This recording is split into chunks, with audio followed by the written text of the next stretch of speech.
జయ గురుదేవ్. బ్రహ్మర్షి పితామహ పత్రిజీ గారికి, సద్గురు సదానంద యోగ్ గారికి, శ్రీకృష్ణ పరమాత్మకు, శంకరాచార్యుల వారికి, వేదవ్యాసుల వారికి, పరమగురు మండలికి అందరికీ కూడా శతకోటి పాదాభివందనాలు. సత్యదర్శిని అనే కార్యక్రమంలో మనం ఒక్కరోజులో శ్రీమద్ భగవద్గీత సారం 18 అధ్యాయాలు సంక్షిప్తంగా అన్న వాటి ద్వారా దాంట్లో ఆత్మ సంయమ యోగంలో ఉన్నాము. సో దాంట్లో శ్రీకృష్ణ పరమాత్ముడు చెప్పిన యుక్తాహారం, యుక్తమైన నిద్ర, యుక్తమైన కర్తవ్యము, యుక్తమైన విహారం గురించి కూడా మనం తెలుసుకున్నాం. ఇక అందులో కొంచెం ముందుకెళ్దాం. సో ఇదంతా చేస్తే ధ్యాన సాధనలో పరిపూర్ణత సాధించిన స్థితిలో ఒక ధ్యాని అంటే ఒకానొక ధ్యాని తన మనోబుద్ధులను అతిక్రమించి ఆత్మలో ఏకత్వం పొందుతాడు. అంటే ధ్యాన యోగికి సమస్త చరాచర ప్రాణికోటిలో ఒకే ఆత్మ తప్ప ఇంకేమీ కనపడదు. అన్నింట్లో ఒకే ఆత్మే. ఆత్మ యొక్క సర్వవ్యాపకత్వం అర్థమయ్యి తనకంటే భిన్నంగా ఏదీ లేదని తెలుస్తుంది. ఆభరణాలు ఏవైనా బంగారం ఒక్కటే కనుక ఎవరికి ఎవరు వేరు కాదు, అంతా ఒకటే ఆత్మ పదార్థం. ఒకానొక అయోగి అంటే యోగి కానివాడు యోగి అయి తనలో సర్వాన్ని సమస్తంలో తనను చూడగలిగినప్పుడు అతనికంటే తాను, తనకంటే అతను వేరు కాదు అంటున్నారు శ్రీకృష్ణ పరమాత్మ. సో చాలా క్లియర్గా చెప్పేశారు. అర్జునుడు ఇలా అంటున్నాడు, కృష్ణ మనసును స్థిరపరిస్తే కానీ నువ్వు చెప్పింది సాధ్యం కాదు. ఎందుకంటే ఎప్పుడు చంచలమైనది, దృఢమైనది, అతి బలవత్తరమైనది అయిన మనస్సును నిగ్రహించడం అనేది గాలిని బంధించలేనట్లే సాధ్యం కానిదేమో, ఆ పని కష్టమేమో అనుకుంటున్నాను అని అంటున్నాడు అర్జునుడు. అప్పుడు శ్రీకృష్ణుడు చెప్తున్నాడు, అర్జున నిస్సందేహంగా మనస్సు అనేది చంచలమైనది, మరి నిగ్రహించడానికి కష్టసాధ్యమైనది. అయినప్పటికీ అభ్యాసం చేత మరి వైరాగ్యం చేత దానిని సులభంగా నిగ్రహించవచ్చు అని చెప్తున్నాడు ఆయన. సో అభ్యాస వైరాగ్యాలు అనేది చాలా చాలా ఇంపార్టెంట్ అనేది. సో మనస్సు నియంత్రణ గురించి చెప్తున్నాడు. మనస్సును నియంత్రణలోకి తీసుకురావాలంటే ప్రతిరోజు విధిగా ధ్యాన సాధన చేసి తీరాలి.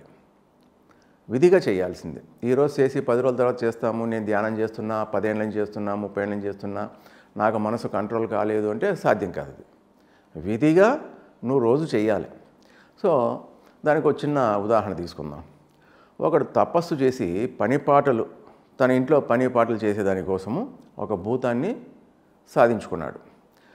ఆ భూతం ఏంటంటే అది పని చెప్పకపోతే ప్రాణం తీస్తానంది, దాని కండిషన్ అది. సో వీడికి ఏముంది, మొదట్లో బాగుంది, ఆ పని చెప్పి ఈ పని చెప్పి అని ఎన్నిసార్లు ఏం చెప్తాడు, ఎన్ని రోజులు ఏం చెప్తాడు పని. అదే ఒక పెద్ద పని అయింది, తనకు పని చెప్పడానికి ఒక పెద్ద పని అయింది. చివరికి వీడికి ఒక ఉపాయం చేసి ఒక పెద్ద తాటి చెట్టును చూపించి దీన్ని ఎక్కుతూ దిగుతూ ఉండమన్నాడు. అంతే సింపుల్గా.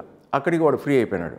అట్లే ఈ మనస్సు అనే భూతంతో ఈ బెడద తీరాలి అంటే శ్వాసతో దాన్ని జోడించాలి. శ్వాసతో దాన్ని జోడించాలి. అప్పుడు దాన్ని జోడిస్తే ఆ పని చేస్తూ ఉంటుంది, నిశ్చలంగా ఉండడానికి ప్రయత్నం జరుగుతుంది, చిత్తశాంతిని పొందాలి. సో మనస్సును నిగ్రహించుకోలేని వాడు యోగ సాధన చేయలేడు. సో ఫైనల్గా చెప్తున్నాడు, నీ మనసు నిగ్రహం అయితేనే యోగ సాధన అవుతుంది. మనోనిగ్రహం ఉంటే సాధన ద్వారా ప్రయత్నించి యోగ సిద్ధిని పొందవచ్చు. సో ఇదంతా కూడా అభ్యాసం కింద చెప్పాడు. ఇక వైరాగ్యం గురించి చెప్పాడు. సో శాస్త్రీయమైన వైరాగ్యం ఉండాలంటాడు.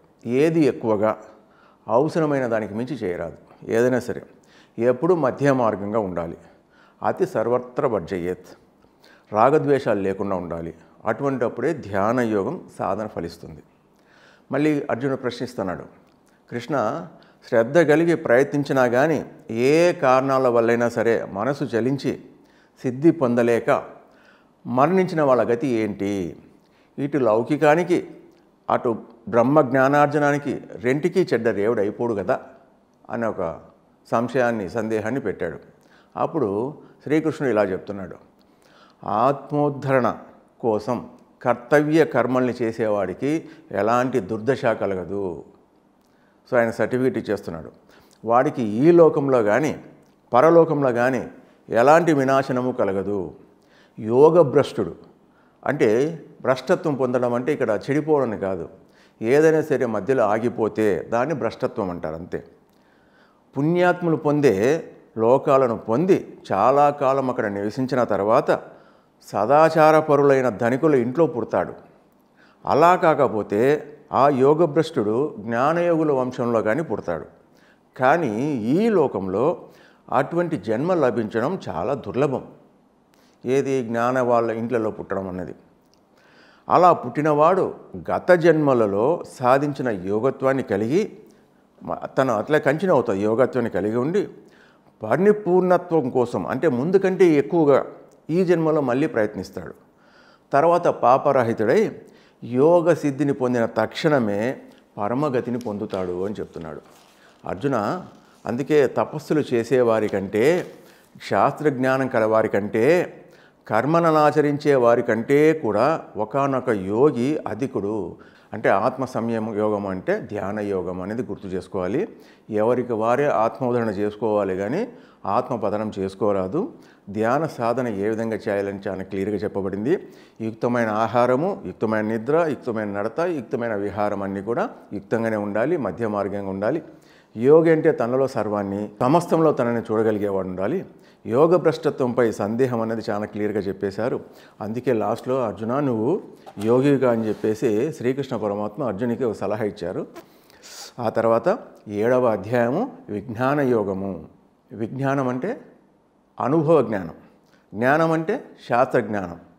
పరమాత్మను అనుభవంతో గ్రహించాలంటే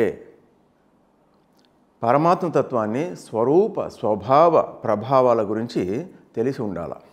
సో అదంతా విజ్ఞాన యోగంలో చెప్పబడుతూ ఉంది. తనకు పరమాత్మ గల సంబంధాన్ని తెలుసుకున్నట జ్ఞానం అయితే, తనకు పరమాత్మకు గల సంబంధాన్ని గుర్తించుట విజ్ఞానం. సో జ్ఞానయోగం వేరు, విజ్ఞాన యోగం వేరు. జ్ఞానయోగంలో ఆ సంబంధాన్ని తెలుసుకుంటారు అంతే. ఇక్కడ ఆ సంబంధాన్ని గుర్తిస్తాడు అంటే అనుభవంలోకి తెచ్చుకోవడం. చెప్తున్నాడు శ్రీకృష్ణ పరమాత్మ, దేనిని తెలుసుకుంటే ఇంకా తెలుసుకోవలసింది అంటూ ఏది మిగిలి ఉండదో అలాంటి అనుభవపూర్వకమైన జ్ఞానాన్ని ఉపదేశిస్తాను నీకు అని చెప్పి చెప్తున్నారు. అది సో మనుష్యానాం సహస్రేషు కచ్చిద్యతతి సిద్ధయే యతతామపి సిద్ధానాం కచ్చిన్మాం వేతి తత్వతః. అంటే వేలాది మందిలో ఏ ఒక్కడో మాత్రమే మోక్షానికి ప్రయత్నిస్తున్నాడు. వేలాది మందిలో ఏ ఒక్కడో మాత్రమే మోక్షానికి ప్రయత్నిస్తున్నాడు. అటువంటి వేలాది మంది ప్రయత్నించే వారిలో అంటే అటువంటి వాళ్ళల్లో ఏ ఒక్కడో తనను తాను సరిగ్గా తెలుసుకోగలుగుతున్నాడు. అంటే కోట్ల కొద్దీ ఉన్న ఈ మనుషులలో కొంతమంది మాత్రమే నాకు సత్యం కావాలి, నాకు సిద్ధి కావాలి అని ప్రయత్నిస్తున్నారు. మిగతా వారంతా కూడా ఊరికి అలా కొట్టుకొని పోతున్నారు అంతే. సో మిగతా వాళ్ళకు సత్యం అవసరం లేదు, సిద్ధి అక్కర్లేదు, రెండూ లేదు. జన్మ పరంపర ప్రారంభంలో అంటే భూలోక యాత్ర ప్రారంభంలో ఒకానొక ఆత్మ శిశువుతో సమానమైన శైశవాత్మ స్థితిలో ఉంటుంది మొట్టమొదట్లో. మరి అది బాల్యాత్మ స్థాయి నుండి యవనాత్మ స్థాయికి, మరి ప్రౌఢాత్మకు, తర్వాత ప్రతి స్థాయిలోనూ కొన్ని జన్మలు తీసుకుంటూ, సో ప్రతి ఒక్క స్థాయిలో ఆత్మ పరిణామ క్రమంలో ఇది తప్పనిసరి. జీవిత విధానాన్ని నెమ్మదిగా నేర్చుకుంటూ పరిణితి చెందిన వృద్ధాత్మక రూపుదిద్దుకుంటుంది. అప్పుడే త్రికరణ శుద్ధిగా సత్యాన్వేషణ మొదలై తెలుసుకోవాలనే ప్రయత్నంలో వారిలో కూడా వేలాది మందిలో కొంతమంది మాత్రమే తమకు తాము నిజతత్వం అంటే నేను సర్వత్రా వ్యాపించి ఉన్న ఆత్మను అని తెలుసుకుంటారు. అంటే కోట్ల మంది ఇది కావాలి అది కావాలని ప్రయత్నం చేస్తే వాళ్ళల్లో ఒక్కడు ముందుకు వస్తే అలాంటి వాళ్ళు మళ్ళా కొన్ని వేల మంది తయారైతే వాళ్ళల్లో ఏ ఒక్కడో తాను తెలుసుకోగలుగుతాడని చెప్తున్నారు. సో అంతటి కష్టతరమైనది ఇదంతా కూడా విజ్ఞాన యోగంలో చెప్పబడుతూ ఉంది. సో నా యొక్క ప్రకృతి అంటే భూమి, నీరు, అగ్ని, వాయువు, ఆకాశం, మనసు, బుద్ధి, అహంకారం అనే ఈ 8 భాగాలుగా విభజించబడి ఉంది. అంటే భగవంతుడు చెప్తున్నాడు నా యొక్క ప్రకృతి అని. ఇదే అపరా ప్రకృతి. దీనికి అస్తిత్వం అయితే లేదు, అంటే ప్రాణం లేదు, స్ఫురణ లేదు, చైతన్యం అంటే పరమాత్మ అంటే పరాప్రకృతి అంటారు దాన్ని. వాటిని తాకినప్పుడు మాత్రమే, ఆ భగవంతుడు వాటిని తాకినప్పుడు మాత్రమే వాటిలో చైతన్యం కలుగుతోంది. అప్పుడే పని చేయడం ప్రారంభిస్తూ ఉంది. ఎట్లయితే కరెంట్ అయితే ఉంటుంది, కానీ స్విచ్ వేస్తేనే వెలుగుతుంది బల్బు. అదేవిధంగా ప్రకృతి తన అస్తిత్వానికి పరమాత్మ చైతన్యం మీదే ఆధారపడింది. కానీ పరమాత్మ చైతన్యము ప్రకృతికి లోబడి లేదు. సో ధనంజయ అంటే అర్జున, నాకంటే వేరే అయినది, ఇక్కడ ఆత్మను కూడా పెట్టుకోవచ్చు. నా అంటే ఆత్మ అంటే వేరే అయినది, శ్రేష్టమైనది ఏదీ లేదు. దారానికి కూర్చోబడిన పూసల్లాగా నాలోనే ఈ సమస్త జగత్తు కూర్చోబడి ఉంది. నీళ్ళల్లోని రసము, సూర్యచంద్రుల్లోని కాంతి, వేదాలలో ఓంకారం, ఆకాశంలో శబ్దం, మానవులలో పౌరుషం, భూమిలోని సువాసన, అగ్నిలోని తేజస్సు, అన్ని ప్రాణులలో ప్రాణము, తాపసులలోని తపస్సు, అన్ని ప్రాణులకు మూల బీజాన్ని, బుద్ధిమంతులలో బుద్ధిని, తేజోవంతులలో తేజస్సును, సర్వజీవులలోని ధర్మ విరుద్ధం కాని కామాన్ని నేనే అంటున్నాడు. అంటే నేను ఎక్కడెక్కడ ఉన్నానో అని చెప్తున్నాడు అక్కడ. సమస్తము ఆత్మలోనే అని చెప్పారు కదా. అట్లా రాక్షస స్వభావం కలవారు, మాయలో చిక్కుకున్న మేధావులు, దుష్కర్మలు చేసేవారు, మూర్ఖులు, నీచులు నన్ను ఆశ్రయించలేరు అని చెప్తున్నారు. భరతశ్రేష్ఠ అంటే అర్జున అని. ఆపదల్లో పడినవాడు, జిజ్ఞాసువు, సంపదలను కోరేవాడు, జ్ఞాని, ఈ 4 రకాల మనుషులు నన్ను సేవిస్తున్నారు అని చెప్తున్నాడు. 4 రకాల వాళ్ళు, వీళ్ళనే ఆర్తులు, అర్థార్థులు, జిజ్ఞాసులు, మరి జ్ఞానులు అంటారు. అంటే ఆర్తులు అంటే శారీరక రోగాలు, మానసిక వేదనలు, ఆపదలు, శత్రుభయము, ఇంకా ఏదైనా కావచ్చు అది. ఆ కష్టాల నుండి మమ్మల్ని గట్టెక్కించమని ప్రార్థించేవారు.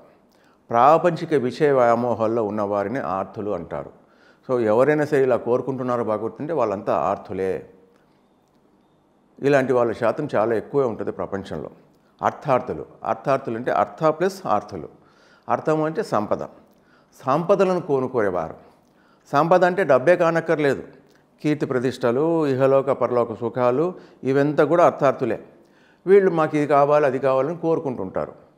ఆ తర్వాత జిజ్ఞాసువులు అంటే స్వవిషయాల మీద ఆసక్తిని విడిచి రోగాలు, బాధల వంటి వాటిని లక్ష్యపెట్టక పరమాత్మతత్వం తెలుసుకోవాలని తప్పించేవారు జిజ్ఞాసువులు. ఇప్పుడిప్పుడు వీరి శాతం పెరుగుతూ ఉంది. ఇక జ్ఞానులు ధ్యానం చేసి సర్వాత్మ ఒక్కటే సత్యమన్న జ్ఞానం పొందిన వాళ్ళు, అంటే వీళ్ళే ఆత్మజ్ఞానులు. వీళ్ళ నలుగురిలో వీళ్ళ ప్రపంచంలో మొత్తం 4 కింద ఆయన డివైడ్ చేశారు. వీళ్ళ నలుగురిలో ఆత్మజ్ఞాని అందరికంటే శ్రేష్ఠుడు. అతడికి నేను, నాకు అతడు మిక్కిలి ప్రియమైన వాళ్ళము. అంటే భగవంతునికి అతనికి ఆ జ్ఞానులకు తేడా లేదు అని చెప్పడమే ఇదంతా కూడా. సామాన్యులు కోరికల వల్ల జ్ఞానాన్ని కోల్పోయి వారి స్వభావరీత్యా అనేక నియమాలను పాటిస్తూ ఇతర దేవతలను కూడా ఉపాసిస్తూ ఉంటారు వాళ్ళు. ఎవరు ఏ దేవతను ఆరాధిస్తారో ఆ దేవత ద్వారా వారి కోరికలు నెరవేర్చేది కూడా నేనే. ఉన్నది నేను ఒక్కడినే అని చెప్పడం మీద అక్కడ ఉద్దేశం. నీ ఇష్టం, నీ ఎవరినన్నా పూజించుకో. 30 దేవతలను పూజించినా, ఎవరు ఏ దేవతను పూజించినా కూడా ఆ దేవత ద్వారా వారి కోరికలు నెరవేర్చేది కూడా నేనే, అంటే పరమ ఆత్మే. కానీ అటువంటి వాళ్ళు పొందే ఫలాలైతే ఏవైనా సరే కోరికల వల్ల చేయే ఫలాలైనా నశించేటివే. ఫలాలైతే వస్తాయి, బట్ అవన్నీ నశించేటివే. అవన్నీ ప్రేయస్సు కిందే వస్తాయి, శ్రేయస్సు కింద రావు. సర్వోత్తమము శాశ్వతము అయిన నా స్వరూపాన్ని గుర్తించలేక అవ్యక్తుడను, వ్యక్తం కానివాణ్ణి, అవ్యక్తుడైన నన్ను అజ్ఞానులు ఒక వ్యక్తిగా భావిస్తున్నారు. అర్జున, భూత భవిష్యత్ వర్తమాన కాలాలలోని సర్వజీవులను నేను ఎరుగుదును. గతంలోను ఇప్పుడును రాబోయే అంతా నాకు తెలుసు. కానీ భక్తి శ్రద్ధలు కలవారు తప్ప నన్నెవరూ తెలుసుకోలేరు. దానికి ఏం కావాలంటే భక్తి కావాలి, దానికి శ్రద్ధ కావాలి. ఎవరైతే జరామరణాల నుంచి విముక్తికై నన్నే అంటే ఆత్మనే ఆశ్రయించి సాధన చేస్తారో వాళ్ళు మాత్రమే కర్మతత్వాన్ని, పరబ్రహ్మంను తెలుసుకోగలుగుతారు అని చెప్పేసి ఈ విజ్ఞాన యోగంలో చాలా క్లియర్గా చెప్పేశారు. సో ఎవరైతే తన ముక్తి కోసం సాధన చేస్తారో వాళ్ళు మాత్రమే కర్మతత్వాన్ని పరబ్రహ్మం తెలుసుకోగలుగుతారు. లేదంటే అన్యదా శరణం నాస్తి. జ్ఞానం అంటే ఇక్కడ ఈ విజ్ఞాన యోగంలో జ్ఞానం అంటే శాస్త్రజ్ఞానము, విజ్ఞానం అంటే అనుభవ జ్ఞానం అని అర్థం చేసుకోవాలి. కోట్ల మంది మనుషులలో ఏ ఒక్కడో తనను సరిగ్గా అర్థం చేసుకోగలుగుతున్నాడు. ప్రకృతి 8 భాగాలుగా విభజించబడింది. ప్రకృతి తన అస్తిత్వానికి చైతన్యం మీద ఆధారపడింది. అన్నింటా నేనే ఉన్నాను, 4 విధాల మనుషులు నన్నే సేవిస్తున్నారని ఈ విజ్ఞాన యోగంలో కూడా చాలా క్లియర్గా చెప్పబడింది. ఆ తర్వాత అక్షర పరబ్రహ్మ యోగము, దీంట్లో 28 శ్లోకాలు ఉన్నాయి. చాలా సింపుల్గా ఉంటుంది. క్షరమనగా నశించేది. ఏ విధంగా కూడా ఏది క్షరం కాదో, అంటే దేశంతోనూ కాలంతోనూ జ్ఞానంతోనూ అజ్ఞానంతో ఏ విధంగా ఏది నశించదో అది అక్షరం. దానినే పరబ్రహ్మం అంటారు. సో మళ్ళీ అర్జునుడు ప్రశ్నలు వేస్తున్నాడు. ఆయన 7 ప్రశ్నలు వేసాడు అర్జునుడు.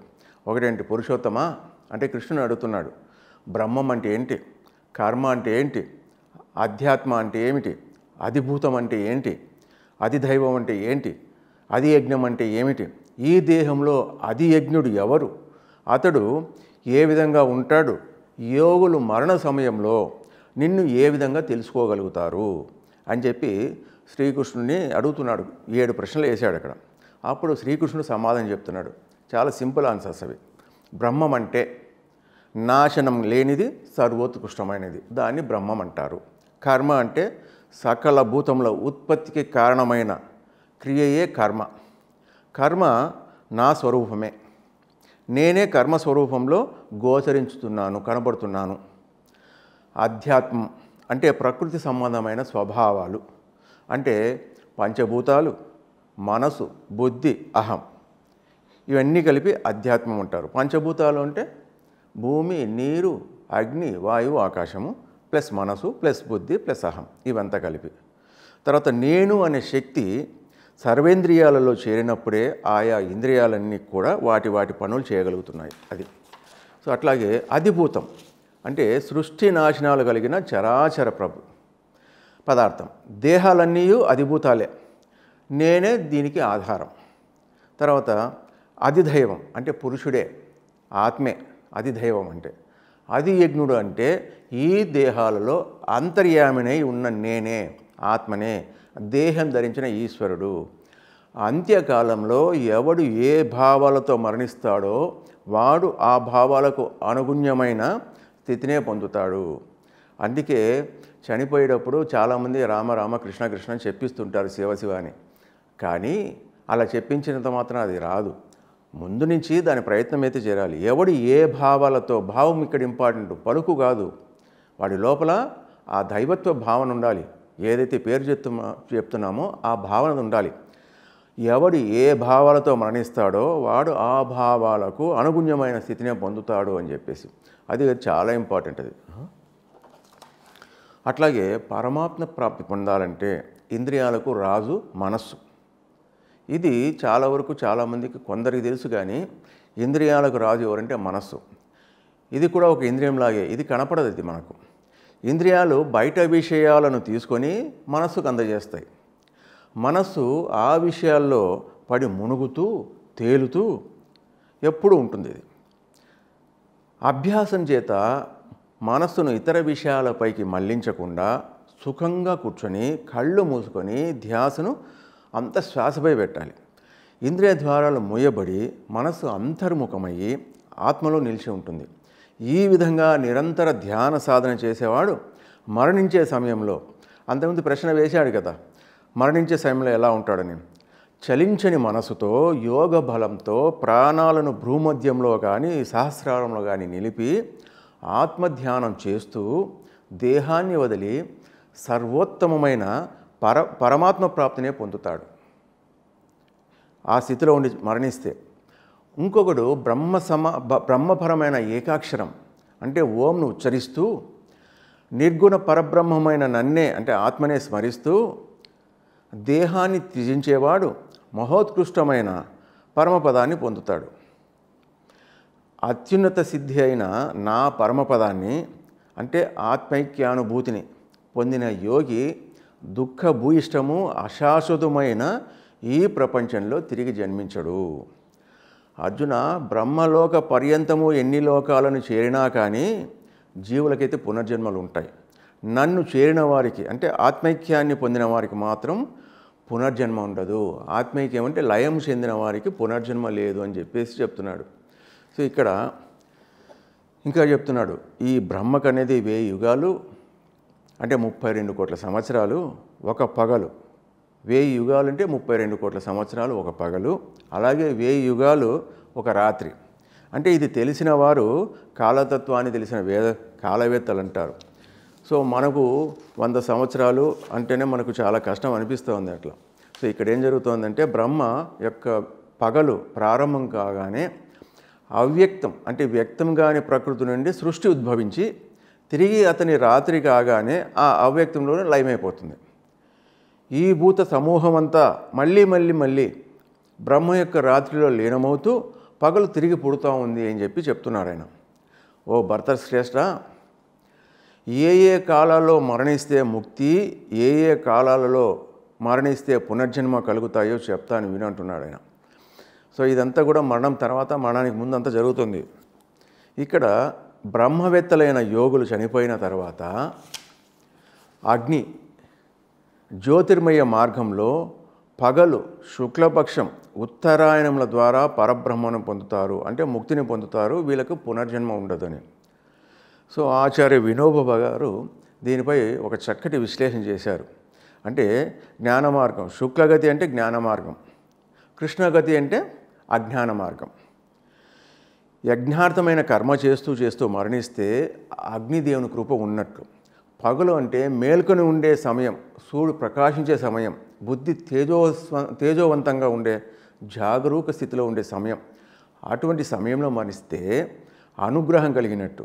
అలా కాని పక్షంలో, అలా లేని పక్షంలో మనం గిన మరణిస్తే మనకు బుద్ధి సరిగా లేదు అన్న పాయింట్ వస్తుంది.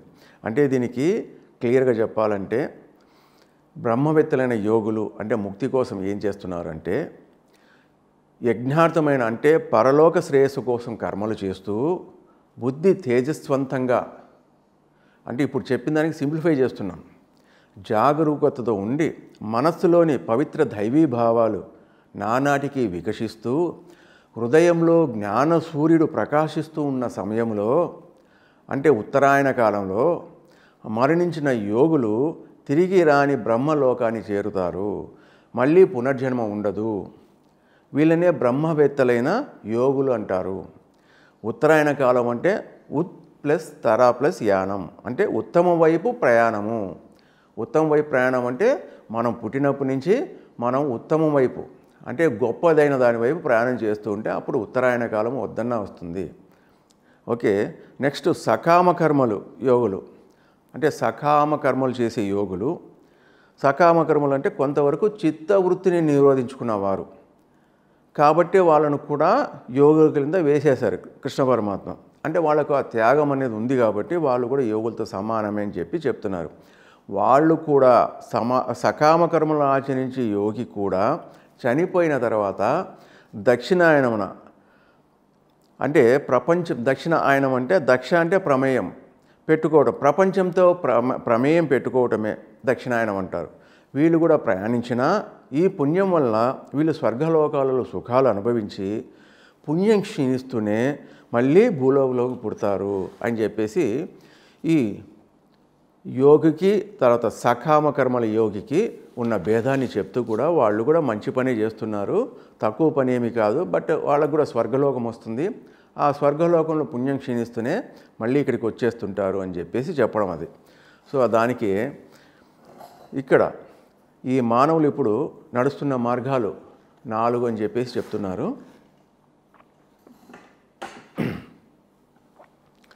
కర్మాతీతమైనది, నిష్కామ కర్మ మార్గము, సకామ కర్మయోగులు, కర్మభ్రష్టులు అని 4 చెప్తున్నారు ఇది. సో కర్మాతీతమైనది ఏంటంటే జీవన్ముక్తులు, కర్మకు అతీతం జీవన్ముక్తులే. వాళ్ళు చేసిన సర్వకర్మలు కూడా జ్ఞానాగ్నిలో భస్మమైపోతాయి. అంటే చేయవలసింది చేయకానివని విధి నిషేధాలు ఏమి లేవు వాళ్ళకు. సాధనలు దాన ధర్మాలు తపములు కూడా వేరే ఏమీ ఉండవు వాళ్ళకు. వారు చేసిన కర్మలన్నీ కూడా భగవత్ కర్మలే. మారిపోతుంటాయి ఆ విధంగా. ఎందుకంటే స్వంతంగా ఇది నాకు కావాలి, ఇది నాది అన్నది ఏం లేదు. విశ్వంలో ఏ పని చేయాలో ఆ పని చేస్తుంటారు. ఇదంతా కూడా భగవత్ ప్రేరితాలే అన్న భావంతోనే వాళ్ళు చేస్తుంటారు. దానివల్ల లాభమా నష్టమా అన్నది కూడా వాళ్ళకి అవసరం లేదు. ఎందుకంటే భగవత్ ఆదేశానుసారం జరుగుతూ ఉంటుంది. సో ఇది కర్మాతీతమైనది. తర్వాత నిష్కామ కర్మ మార్గము అంటే వీరిని ముముక్షువులు అని కూడా అంటారు వీళ్ళను. అంటే మోక్షాపేక్ష కలవారని వీరు సర్వకర్మలు భగవత్ప్రాప్తి కోసమే చేస్తూ ఉంటారు. మోక్షం అన్నది ఒకటి ఆలోచన ఉంటుంది, కానీ వీళ్ళు చేసేవన్నీ కూడా భగవంతుని కర్మలులాగా ఉంటాయి.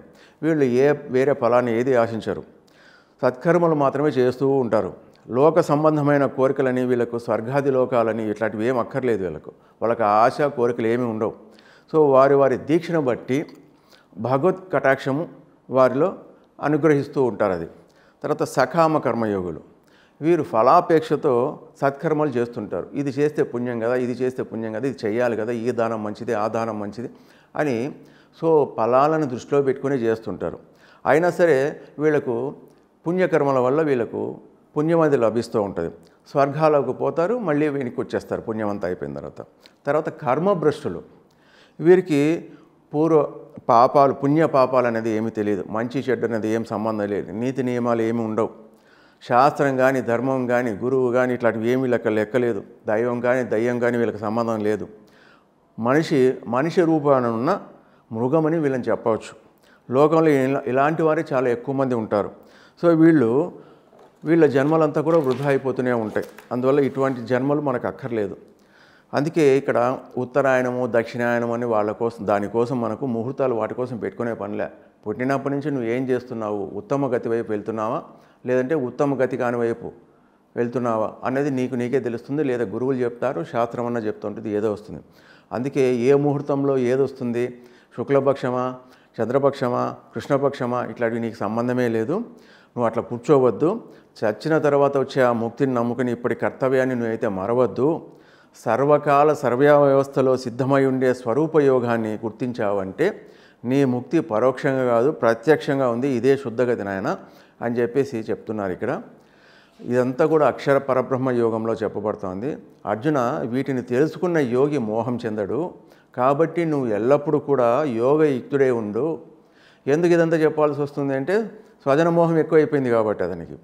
సో ఈ తత్వరహస్యాన్ని గ్రహించి ఆచరించిన జ్ఞాని వేదము యజ్ఞము జపము తపముల వల్ల కలిగే పుణ్యఫలాలను అధిగమించి శాశ్వత బ్రహ్మపదాన్ని పొందుతాడు అని చెప్పేసి దీంట్లో చెప్పబడుతూ ఉంది. సో ఇంకొకసారి చిన్న పాయింట్లతో రివిజన్ చేసుకుందాం దీన్ని. అక్షర పరబ్రహ్మ యోగాన్ని ఏ విధంగానూ ఏది నశించదో అదే అక్షర పరబ్రహ్మము. అర్జునుడు అనేక రకాల ప్రశ్నలతో కృష్ణుణ్ణి అడగడము, వాటికి ఆయన సమాధానాలు చెప్పడము, ఏ భావాలతో మరణిస్తాడో ఆ భావాలకు అనుగుణమైన స్థితిని పొందడము, పరమాత్మ ప్రాప్తిని పొందే విధానము, కాలము, సృష్టి, ఏ కాలాల్లో మరణిస్తే ముక్తి పునర్జన్మ కలుగుతాయో అన్న వివరణ దీంట్లో చక్కగా మనకు చెప్పించడం జరిగింది. సో ఇక 9వ అధ్యాయము వెళ్ళడానికి ముందు ఇక్కడ అక్షర పరబ్రహ్మ యోగంలో ఏ కాలాల్లో మరణిస్తే అన్న పాయింట్ ఏంటంటే, ఎందుకు అంటే గతంలో ఎవరైనా సరే గుడికి వెళ్తే ఒక శ్లోకం చదివేవాళ్ళు. అనాయాసైన మరణం వినా ధైన్యేన జీవితం దేహాంతే తవ సాన్నిధ్యం దేహిమే పరమేశ్వరం అని చక్కగా చెప్పుకునేవాళ్ళు. అంటే ఆ దేవుని కోరుకునేవాళ్ళు, స్వామి నాకు ఆయాసం లేని మరణాన్ని ఇవ్వు, దీనంగా ఉండే జీవితం వద్దు, మరణ సమయంలో కూడా నీ యొక్క సాంగత్యంలో నీ యొక్క జ్ఞాపకాలతో నేను ఉండేటట్టుగా చేయి, అంతేగాని నా పిల్లలకి ఇది కావాలి అది కావాలి నేనేం అర్థించను అని ఆ శ్లోకం యొక్క అర్థం. ఆ శ్లోకాన్ని ఊరికి చదువుకొని వస్తే లాభం లేదు. ఆ శ్లోకం యొక్క అర్థం తెలుసుకొని దాని ఆచరణలో నీ ముందు నేను ఇది ప్రతిజ్ఞ చేస్తున్నాను, నీ సమక్షంలో ఇది చెప్పుకుంటున్నాను కాబట్టి నాకు అటువంటి జ్ఞానాన్ని కానీ స్థైర్యాన్ని కానీ ఇవ్వాలి అని చెప్పేసి ఆ కోరుకోవడమే ఉంటుంది ఇది. సో అనాయాసన మరణం అంటే ఆయాసం లేని మరణము. ఆయాసం లేని మరణం ఎప్పుడు వస్తుందంటే నువ్వు ఆరోగ్యంగా ఉన్నప్పుడు, మనసు స్థితంగా ఉన్నప్పుడు నీవు అప్పుడు దైవాన్ని తెలుసుకోవడమో లేదంటే నువ్వు చేసిన గొప్ప పనులు తెలుసుకోవడమో జరుగుతుంది అక్కడ. అనాయాసన మనం వినా ధైన్యేన జీవితం, నా జీవితంలో ఎక్కడ ధైన్యస్థితి ఉండకూడదు, దీనంగా ఉండకూడదు అన్నది ఎప్పుడూ ఉండాలి. ఒకరిని యాచించే పరిస్థితి ఉండకూడదు, ఒకరికి ఇచ్చే స్థితిలోనే నేను ఉండాలి అన్న నీ ఆలోచన ఉన్నప్పుడు నీ యొక్క కష్టార్జితంలో కానీ ధర్మార్జనలో కానీ కొంత ఇవ్వడం మొదలు పెడితే నీకు అనేక జన్మల్లో కూడా యాతన అన్న స్థితిలో లేకుండా నీకు ఇవ్వబడుతూ ఉంటుంది. అందుకే ఆఖరణ మరణ సమయంలో సరే నువ్వు ఎప్పుడు ఇటువంటి ఆలోచనలో ఉంటే నీ మరణంలో కూడా ఆ దైవం నీకు తోడు ఉంటుంది. అద్భుతమైన ఆ జీవితం నుంచి మళ్ళీ ఇంకో గొప్ప జీవితం లేకుండా రాగలుగుతావు, లేదా పునర్జన్మ లేకుండా కూడా చేసుకోగలుగుతావు. సో ఇదంతా కూడా అక్షర పరబ్రహ్మ యోగంలో మనకు అర్థమవుతూ ఉంది. సో ఇంతవరకు మనం ఇది విన్నాం. నెక్స్ట్ మనము రాజవిద్య రాజగుహ్య యోగంలో వెళ్దాము. ఇప్పటికి ఇది ఇక్కడితో స్టాప్ చేద్దాము. మళ్ళీ ఎపిసోడ్లో ఆ యోగానికి వెళ్దాము. ధన్యవాదాలు.